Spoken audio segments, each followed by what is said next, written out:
un anuncio oficial respecto de un principio de acuerdo con Hamás, un acuerdo en 3 etapas, en el cual hay un intercambio de prisioneros que tiene Hamás con, presos palestinos que tiene Israel, pero bueno, sería una forma de recuperar a una buena parte de los aproximadamente 100 secuestrados que tiene Hamás en la Franja de Gaza. Vamos a hablar con un amigo personal que quiero mucho y vive en Israel desde hace unos años, es periodista y tiene un manejo de la información realmente asombroso, el señor Diego Mintz. Diego Gustavo Noriega, ¿cómo te va?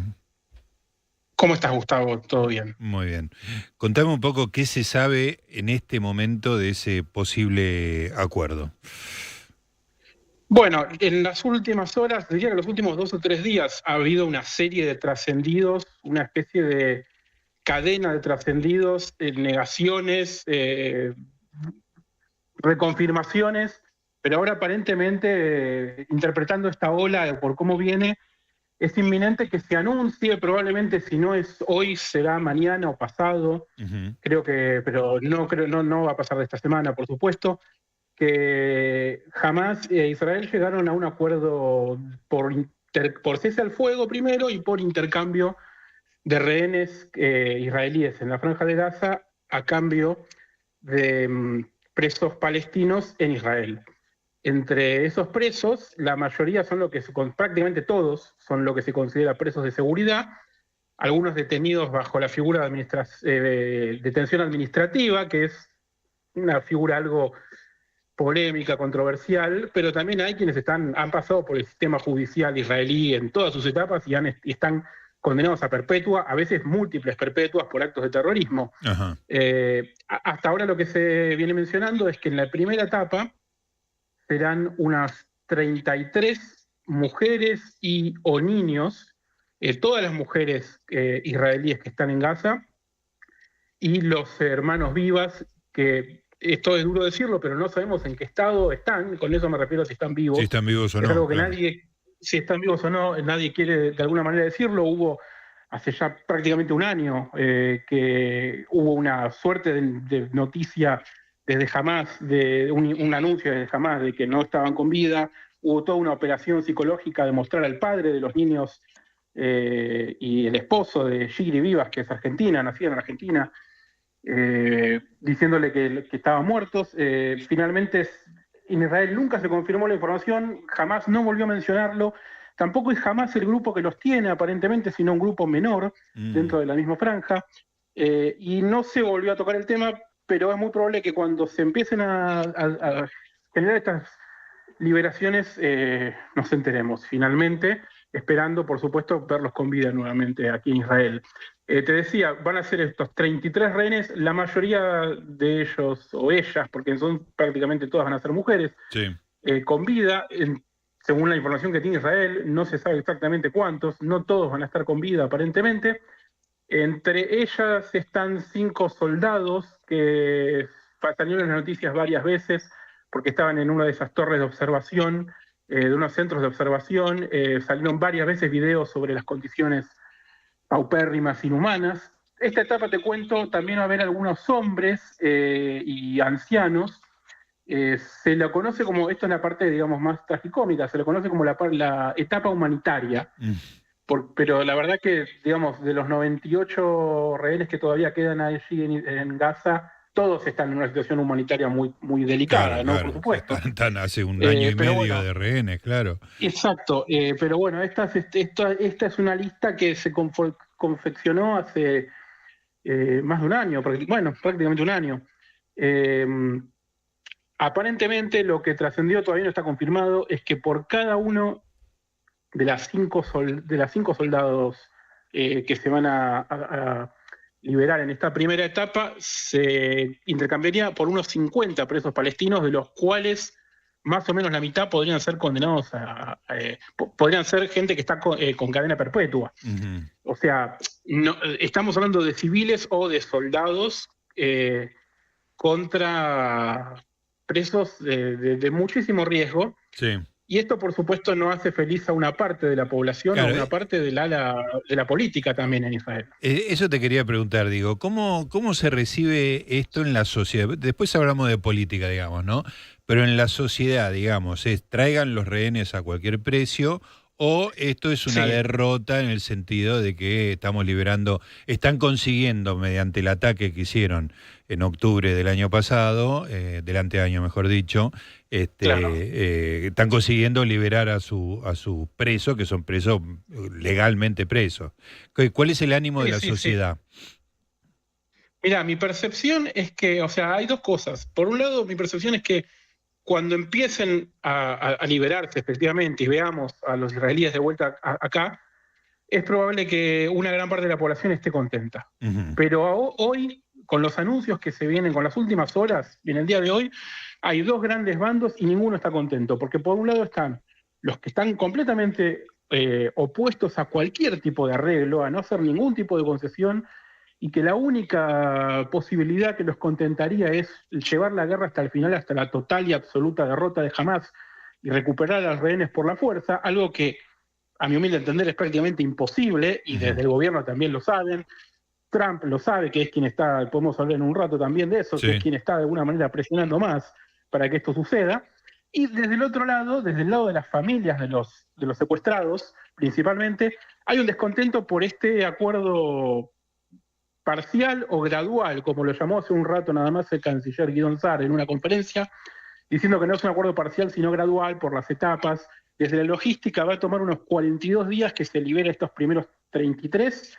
A partir del día 16 debería empezar a negociarse la etapa siguiente, donde Israel supuestamente tiene en carpeta, digamos, mayores recompensas respecto de a quién va a liberar, digamos, el peso específico político de los presos palestinos a liberar sería mayor. Se menciona que no estaría entre, por lo menos en la primera etapa, y no sabemos si en una segunda o una tercera, el preso más importante que tiene Israel, que es Marwan Barghouti, que es un referente muy importante, desde ex referente de Fatah, del partido de la margen occidental de Cisjordania, líder de las dos intifadas, y Ujú. una figura que se cree que podría ser el líder de una autoridad palestina en el futuro, porque es unificador de distintas facciones. En fin, eh, como te decía, todos estos nombres, todo esto genera mucho malestar por el hecho de, por un lado, a los que no quieren ningún tipo de acuerdo, y por el otro, el tema del acuerdo gradual, porque es muy difícil, incluso si la primera etapa funcionara, pasar a la segunda puede ser muy complicado porque las Claro. demandas van a empezar a incrementarse. Lo vimos, ¿te acordás que tuvimos hace un año y medio, hace un año y un par de meses? Fue en noviembre del 2023, 50 días después del 7 de octubre, que se liberaron unas Sí. 120 personas más o menos, la mayoría mujeres, niños, casi todos los niños, casi todas las mujeres, algunos hombres mayores también, pero como te decía, hay como un descontento generalizado porque o se hace demasiado o se hace demasiado Claro, poco. claro, claro. Nadie se conforma con lo que está pasando en el medio, que es de alguna manera lo que se ve obligado a hacer Netanyahu, quien está haciendo malabares prácticamente desde el día que asumió este nuevo gobierno, y cada vez más, y ahora el peso específico mayor lo tiene Trump, que Contame viene haciendo eso, amenazas diciendo, me, sí, me interesaba eso que lo dijiste al pasar, que podíamos hablarlo, porque ¿cuál es el rol de Trump en todo esto? Recordemos, Trump falta una semana para que asuma el lunes próximo, digamos, ¿no? correcto. El 20 de enero va a haber una administración nueva o vieja administración nueva en la Casa Blanca. Y por un lado, me parece que tanto desde Israel como desde Hamas incluso, le tienen miedo por esa naturaleza Sí, sí, imprevisible, impredecible, ¿no? claro, claro. Imprevisible. Él mismo sabe que es su mayor capital político, sobre todo en política internacional, Ujú. sobre todo en la diplomacia. También porque desde Hamas ven la posibilidad de un pequeño respiro, de tener un control. Uno de los mayores atractivos, más que los presos, uno de los mayores atractivos para Hamas es tener recuperar en parte y reagruparse en el norte de la Franja de Gaza, que en este momento es donde mayor cantidad de actividad militar hay, y generar el regreso de gran parte de los desplazados desde el norte de Gaza que están ahora en el sur, y el regreso a sus casas o a lo que queda de donde vivían. Y de alguna manera jamás creo que aprovecha este impulso a una negociación que Trump vino diciendo yo lo voy a arreglar, o yo lo quiero arreglado, quiero que esté en camino de arreglarse. Entonces desde la administración Biden fueron bastante colaborativos, funcionan bien en tándem, ambos grupos están trabajando juntos para impulsar estas negociaciones. Y como te decía, la idea de Trump era que llegar con el trabajo más o menos resuelto. Pero al mismo tiempo desde Israel están incluso, hoy en la televisión surgió un clip muy, diría gracioso, un dirigente del Likud, del partido de Netanyahu, diciendo, al final nosotros somos los supuestos grandes amigos de Trump, los mejores aliados, somos los primeros en sufrir la consecuencia de que Trump sea el nuevo presidente, porque de alguna manera lo puso a la parte más halcona del gobierno de Israel en una situación más débil, ¿no? En un lugar peor para negociar, forzando una negociación que no es como ellos quisieran. Ellos esperarían que Trump obligue jamás a rendición absoluta, algo que es, lo más importante acá hay que tener en cuenta. Uno puede pensar en que una rendición absoluta o algún tipo de acuerdo para que las cabezas de Hamás salgan de Gaza con un pasaje libre, con un pasaje, digamos, seguro hacia otro o un tercer lugar. Todo eso lo podemos tener en cuenta si pensamos que Hamás es un actor racional.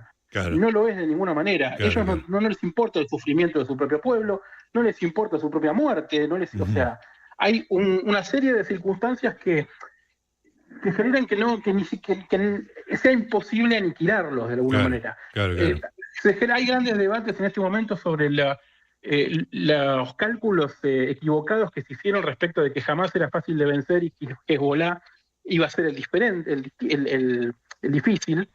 Y como habrás visto, en menos de un mes fue desbaratado completamente la operación de Hezbollah. Muy la fácilmente. Operación de los Vipers, la operación el bombardeo donde estaba ubicado Nasrallah, etcétera.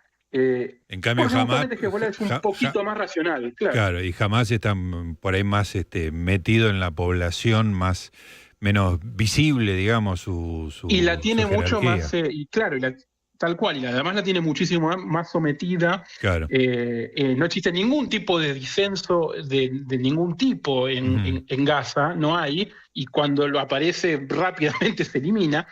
Hezbollah vive en un país que el 60% los odia, ¿no? Y que ahora, bueno, ayer asumió un nuevo primer ministro en Líbano que empezó a decir cosas como hay que sacar a Hezbollah del sur y hacer cumplir la resolución 1701, algo que era impensado hasta hace 3 meses.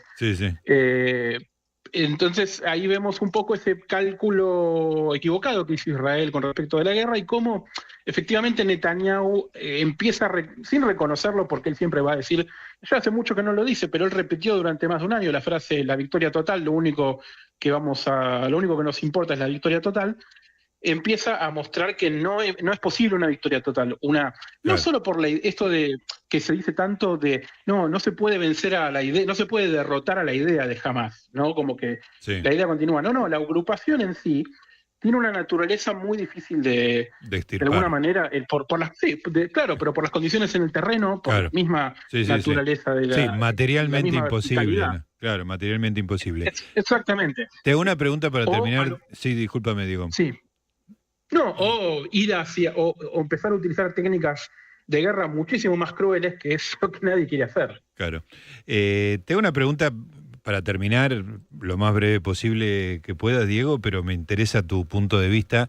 Mi duda es la siguiente. Respecto de la situación en principio de octubre del 2023, cuando se produce este ataque, hoy, ¿cómo está Israel respecto de sus vecinos? ¿Está mejor, igual o peor, considerando lo que pasó en Irán, en el Líbano, en Siria, en Gaza, etcétera? Y bueno, considerando todo el mapa de alguna manera ligeramente mejor, porque Hamás no es una amenaza, que lo fue. Hezbollah parece no ser más una amenaza. En Siria tienen otros problemas que no nos competen y que incluso en un futuro, no quiero aventurarme a ser tan positivo, pero en un futuro en Siria puede haber algún tipo de diálogo. Y con Irán, los intercambios con Irán fueron muy exitosos para Israel. Claro. Y ha sido virtualmente derrotada su política de anillo de fuego, se llamaba, alrededor de Israel y la política de alimentar proxies, y ha sido muy debilitado el régimen iraní en estos últimos meses. Por lo cual, en principio, la situación es mejor. Sí. Por supuesto, hay un montón de deudas pendientes y hay cuestiones internas que no van a resolverse fácilmente. Muy bien, vamos a estar atentos, Diego. Entonces, seguramente en los próximos días va a haber algún anuncio oficial de esto, del acuerdo, si es que se llega, y seguramente te volvemos a convocar. Te mando un abrazo grande, Diego. Abrazo grande. Ahí estaba.